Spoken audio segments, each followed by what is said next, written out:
The courtroom was packed. Lawyers shuffled papers, journalists whispered among themselves, and the steady hum of quiet conversations filled the air. All eyes were on Pam Bondi as she walked in, her presence commanding the room without her even trying. She had handled tough cases before, taken on powerful opponents, and walked through political fire without flinching. But today was different.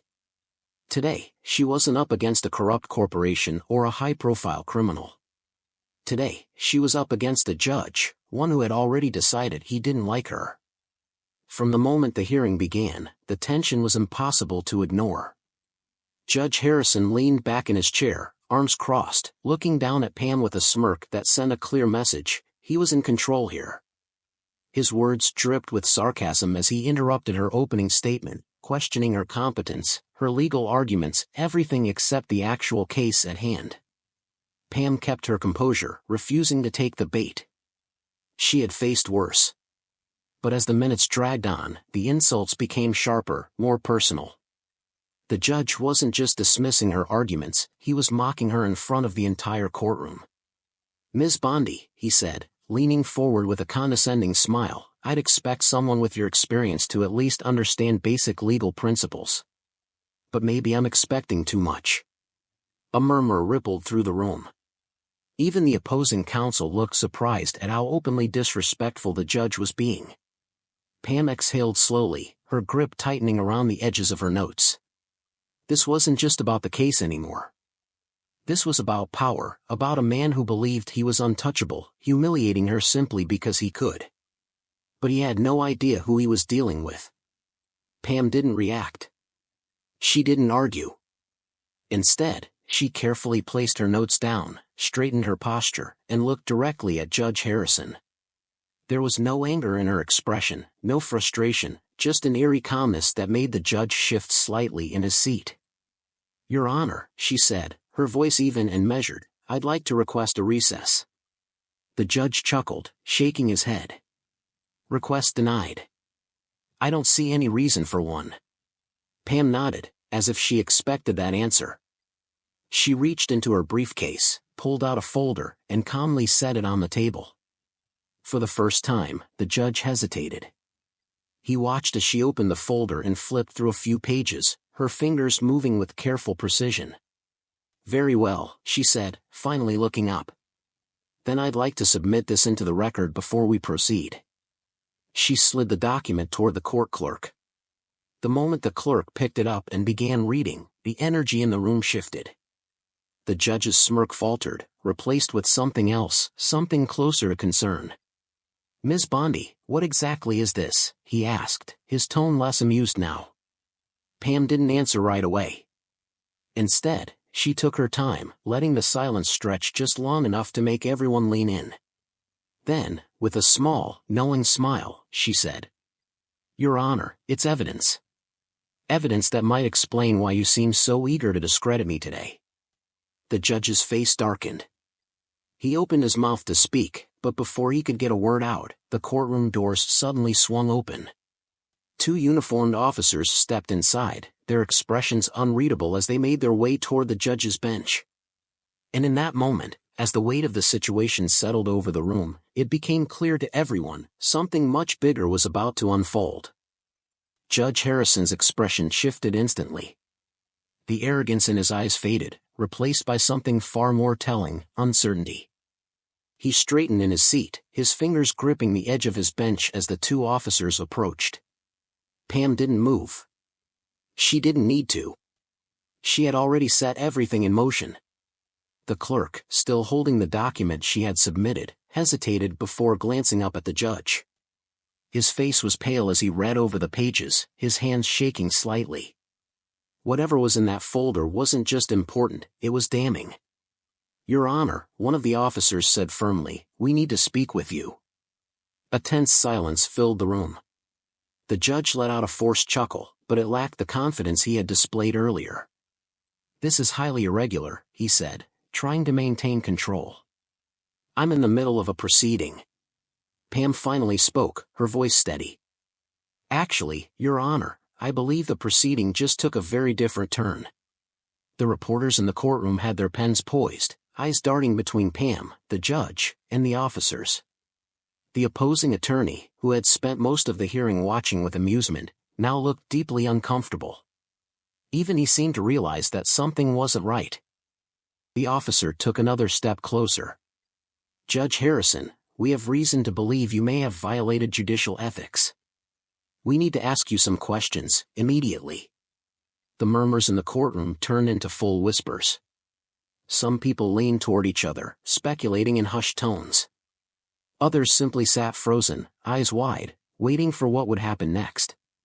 Pam kept her expression neutral, but inside, she knew this was exactly the moment she had been waiting for. The evidence she had gathered wasn't just about today's case.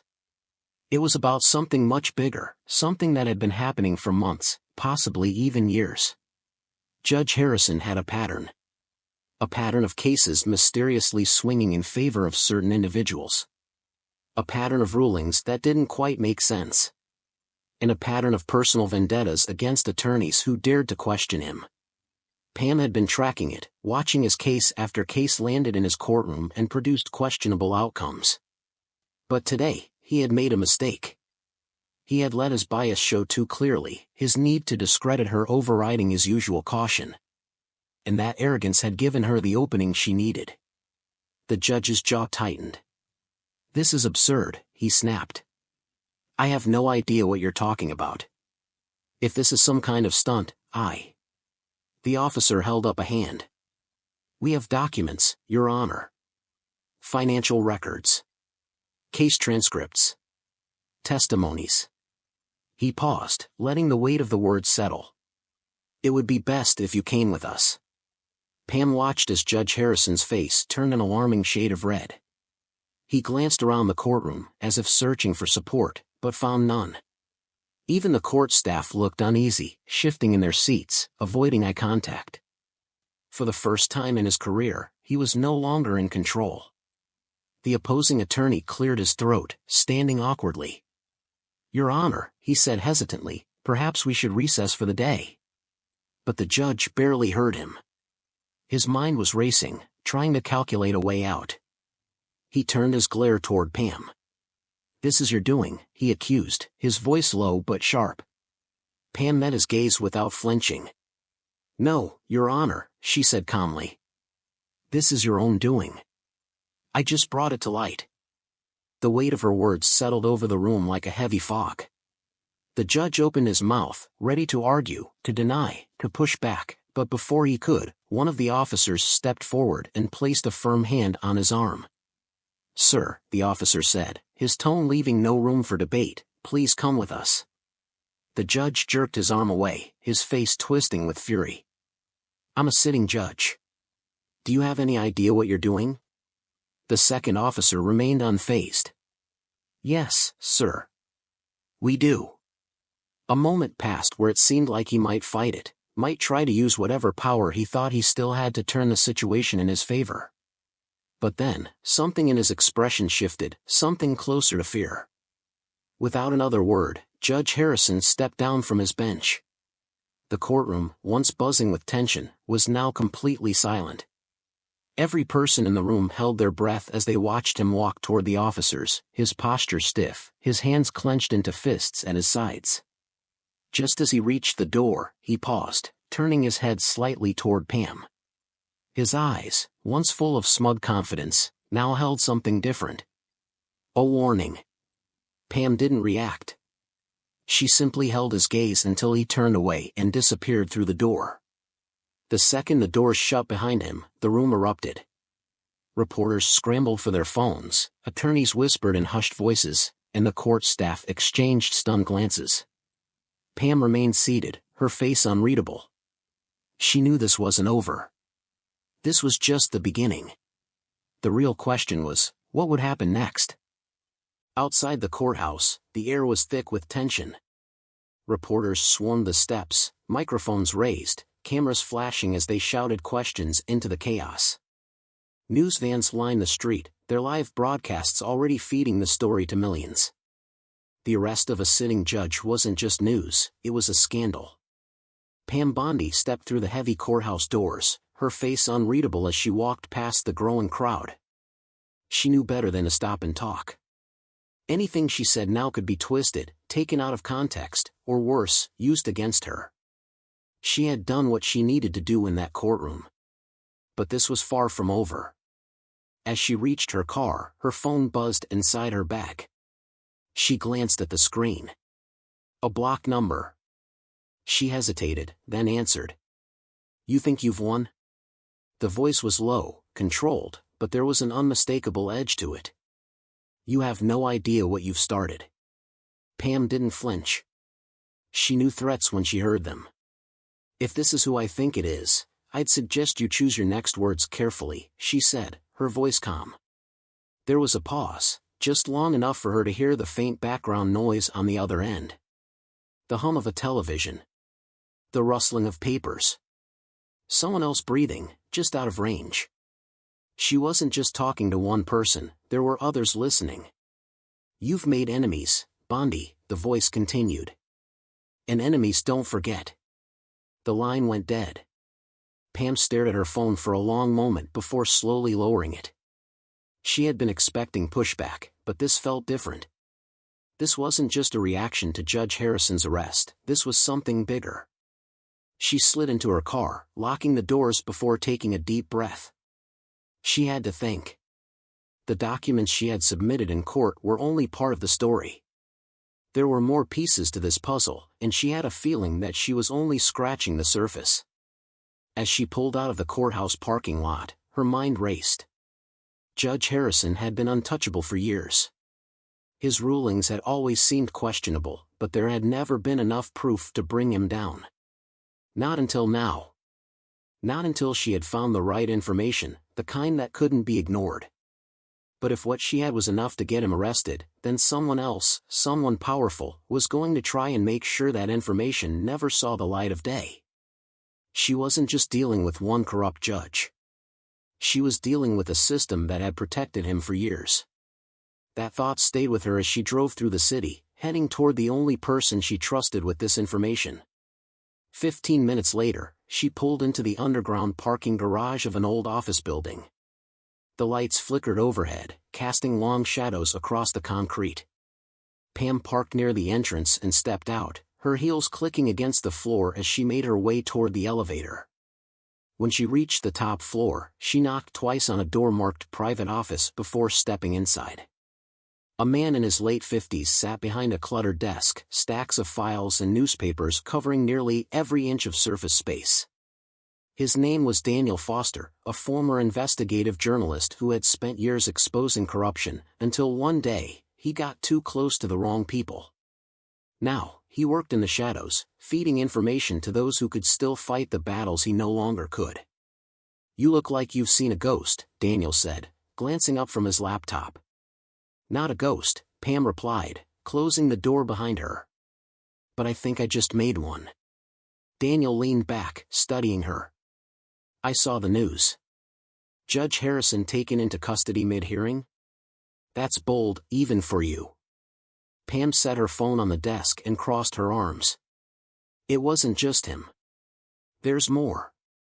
And whoever's behind this, they're not happy that I dug too deep." Daniel sighed, rubbing a hand over his face. "Of course there's more. Corruption like this doesn't start or end with one man. If Harrison was making bad rulings, someone else was benefiting.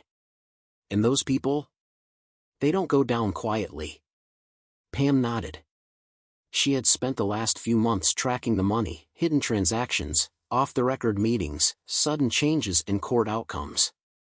Harrison was the key, but now that he was out of the picture, whoever was pulling the strings would start covering their tracks. Daniel opened a drawer and pulled out a worn notebook. "Tell me everything you have. The real fight is just getting started." Pam hesitated for only a second before sitting down. It started with a pattern: cases dismissed too easily, rulings that made no sense. "At first, I thought it was favoritism. Then I found the money. Harrison was being paid off, but not directly.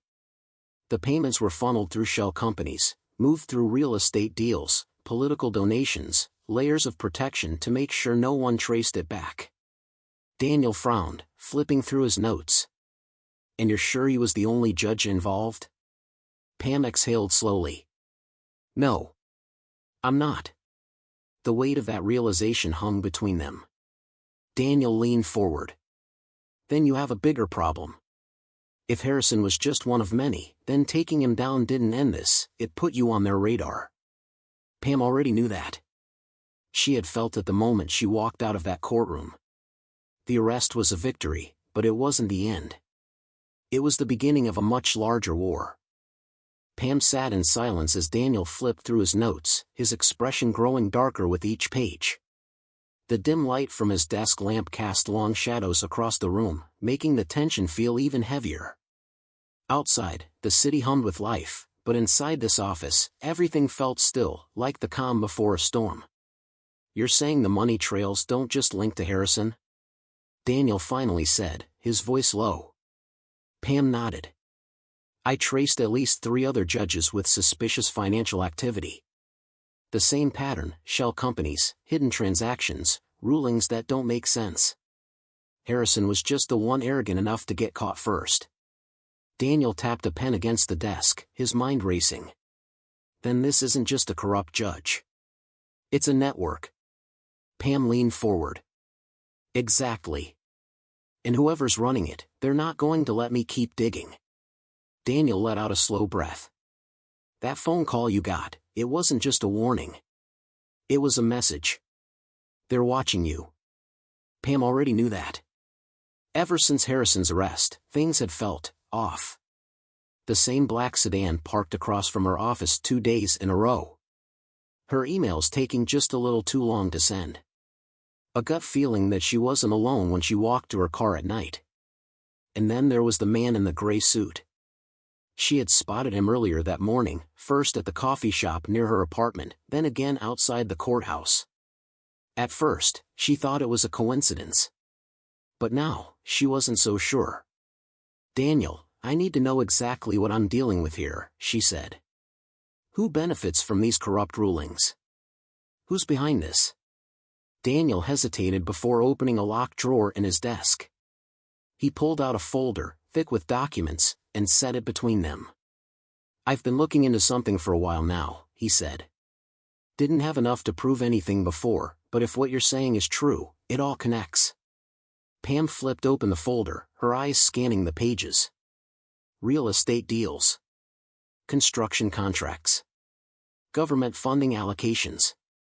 It didn't take her long to see it, the pattern hidden beneath the surface. Certain companies kept winning legal battles they should have lost. Permits were approved without question. Fines were mysteriously dropped. This isn't just about bribing judges, Pam whispered. This is about power. Influence. They're shaping the city's legal system to benefit themselves. Daniel nodded grimly. And if you dig any deeper, they're going to come for you. Pam's phone buzzed on the table. Another block number. She and Daniel exchanged a glance before she picked it up, putting it on speaker. A distorted voice came through the line, mechanical and cold. You need to stop. Pam's grip tightened. Not a chance. A pause.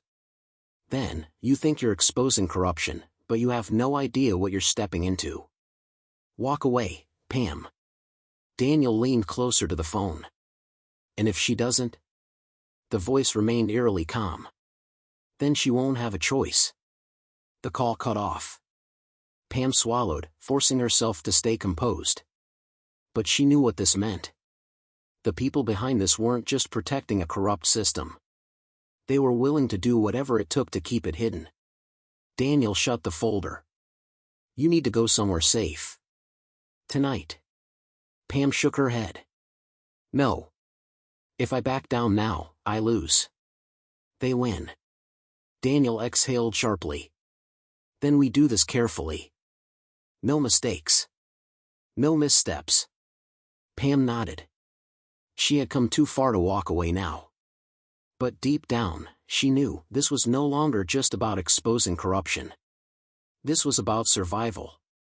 Pam took a steadying breath, her mind racing. The threat wasn't just a warning, it was a promise. The people behind this weren't bluffing. But if they thought fear would be enough to stop her, they had underestimated her resolve. She had faced pressure before, but this was different. This was calculated. Personal. And she knew now more than ever that she was onto something bigger than she had imagined. Daniel slid the folder back into the drawer and locked it, his jaw clenched. We need to be smart about this. If they know you're getting close, they'll move fast. We don't have time to waste. Pam's phone buzzed again, but this time, it was a text. The sender was unknown. One sentence appeared on the screen: check your car before you drive home. Her heart pounded as she turned the screen toward Daniel. He stared at it for a second before standing abruptly. Let's go. They moved quickly, taking the back staircase down to the parking garage. Pam's car sat exactly where she had left it, but now, it felt different. Off. Daniel motioned for her to stay back as he circled the vehicle, eyes scanning every detail. Then he crouched near the driver's side door. Here. His voice was tight, controlled. Pam stepped closer and followed his gaze. Tucked just beneath the frame, nearly invisible to the untrained eye, was a small device. A tracker. Pam's breath caught. Someone had been following her movements. Watching her. Waiting. Daniel pulled a handkerchief from his pocket, carefully prying the device free without touching it directly. He examined it under the dim parking garage lights. This isn't amateur work. They knew exactly what they were doing. Pam clenched her fists, anger bubbling beneath her fear. How long do you think it's been there? Daniel exhaled sharply. Long enough. She felt the weight of that answer settle in her chest. Every meeting, every conversation, had they known all along? Had they been listening? A sudden thought struck her. If they had tracked her car, what else had they compromised? Her home? Her office? The courtroom? The walls that had once felt familiar now felt like they were closing in. Daniel placed the tracker inside a plastic evidence bag and tucked it into his coat pocket. We need to assume they've been monitoring everything. Which means we can't trust normal channels. No phones, no emails. From now on, we meet in person. No patterns. No routine. Pam nodded, but her mind was already spinning. Someone had gone to great lengths to keep this buried. The corrupt judges were just the surface. The real power, the real danger, was still in the shadows. And now, they knew she was coming for them. Before she could speak, the sound of tires screeching echoed through the garage. A black SUV turned the corner at high speed, heading straight for them. Daniel grabbed her arm. Run. They bolted across the garage, weaving between cars as the SUV accelerated. The headlights cut through the dim space, the engine roaring. Pam's pulse pounded in her ears as she sprinted, her breath coming in short bursts. Daniel yanked open the door of a nearby maintenance stairwell, pushing her inside just as the SUV skidded to a stop.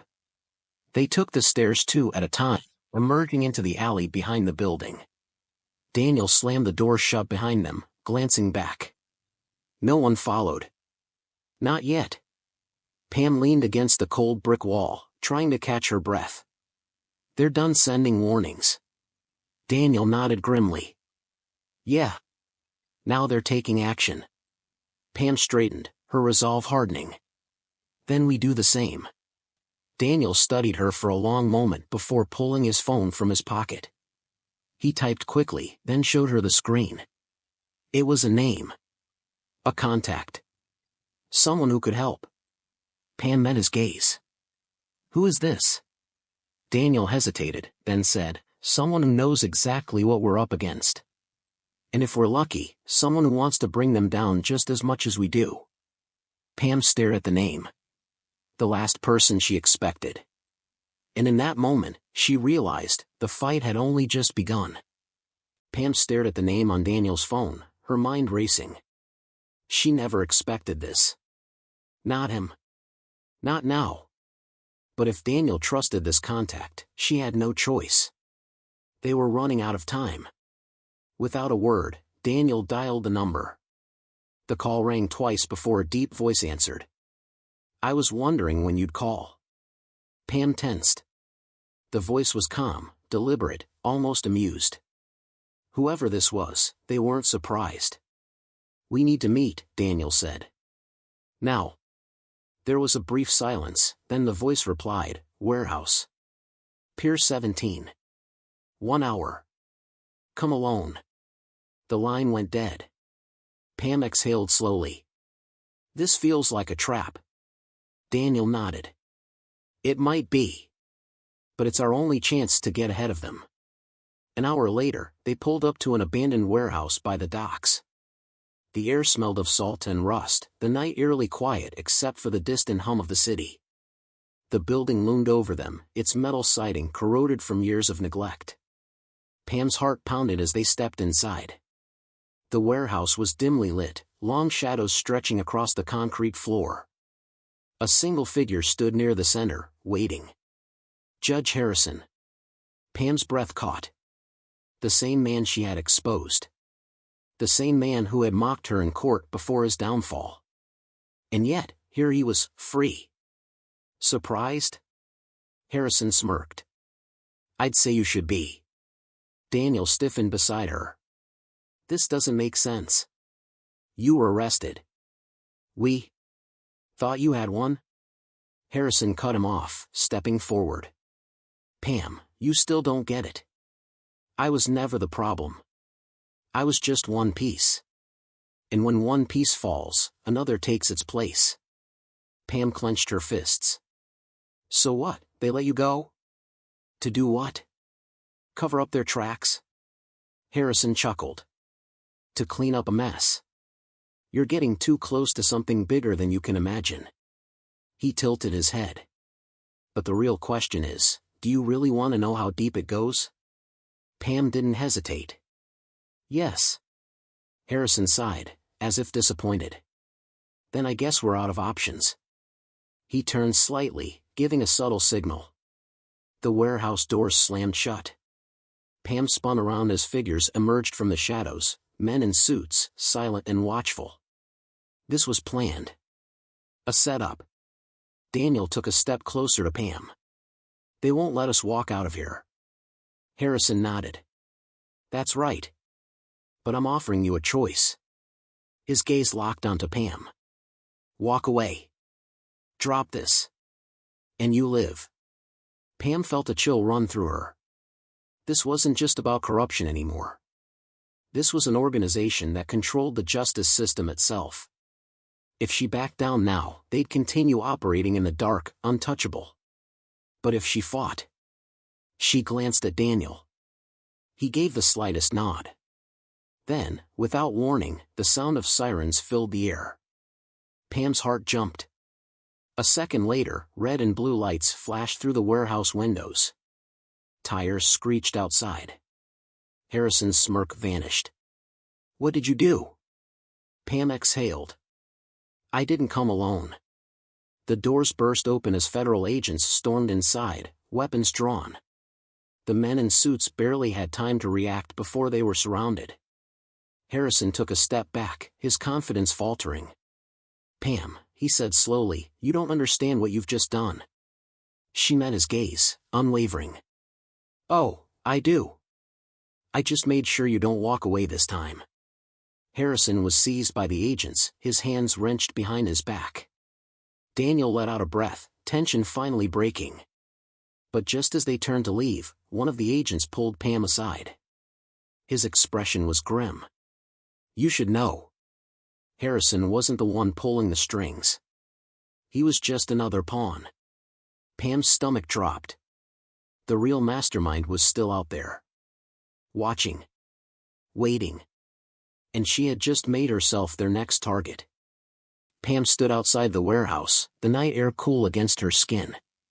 The flashing red and blue lights painted everything in streaks of urgency, but in her mind, everything slowed. Judge Harrison was being led into the back of a black SUV, his expression unreadable. Even in cuffs, he didn't look like a man who had lost. That unsettled her. Daniel came up beside her, watching the scene unfold. We got him, he said, but there was no celebration in his voice. He knew it too, this wasn't over. Pam crossed her arms, her gaze locked on Harrison. He wasn't the one pulling the strings. That's what they said. Daniel nodded. It makes sense. He was powerful, but not enough to run something this big on his own. He turned to face her. The real question is, what do we do now? Pam had spent so much time chasing this, thinking that exposing Harrison would be the end of it. But now, the bigger truth loomed over her. Whoever had protected him, whoever had orchestrated all of this, was still out there. And they knew her name. A federal agent approached them, his face serious. Ms. Bondi, I need to speak with you privately. Pam and Daniel exchanged a glance before following the agent a few steps away. He kept his voice low. We've been monitoring Harrison's contacts for months. Tonight's operation wasn't just about him, it was about seeing who moved when he fell. Pam narrowed her eyes. And? The agent hesitated, then pulled out his phone. He tapped the screen a few times before turning it toward her. It was a security feed, grainy but clear enough to make out the figures in a darkened office. A man in a suit, speaking into a phone. His face was turned slightly away, but Pam recognized him instantly. It was a judge she had worked with before. A respected figure. A man who had always seemed fair. Pam's breath caught. No. The agent nodded. Yes. This goes deeper than we thought. The realization hit her like a punch. She had spent so much energy fighting one battle, only to find out it was part of a much larger war. Daniel's jaw tightened. So what happens now? The agent locked eyes with Pam. That's up to you. For a long moment, Pam didn't speak. She had always believed in justice, in truth, in the idea that the law would prevail. But standing here, she understood something she hadn't before: justice wasn't automatic. It wasn't guaranteed. It had to be fought for, constantly, by people willing to stand up, even when it was dangerous. Even when it felt impossible. Pam took a deep breath. I'm not walking away. Daniel smiled slightly, shaking his head. Didn't think you would. The agent exhaled. Then you need to be careful. If you push further, they'll know. They'll come for you. Pam met his gaze. Then we stay ahead of them. The night stretched on as the agents finished their work, loading Harrison and the others into their vehicles. As Pam and Daniel walked toward their own car, she felt the weight of everything that had happened pressing down on her. But there was something else, too: determination. As they drove away from the warehouse, Daniel glanced at her. So, what's next? Pam looked out the window, the city lights blurring past. She thought about the fight ahead, the risks, the unknowns. Then she turned back to Daniel, her voice steady. We keep going. Because if there was one thing she knew for certain, it was this: the truth wasn't done revealing itself yet. And neither was she.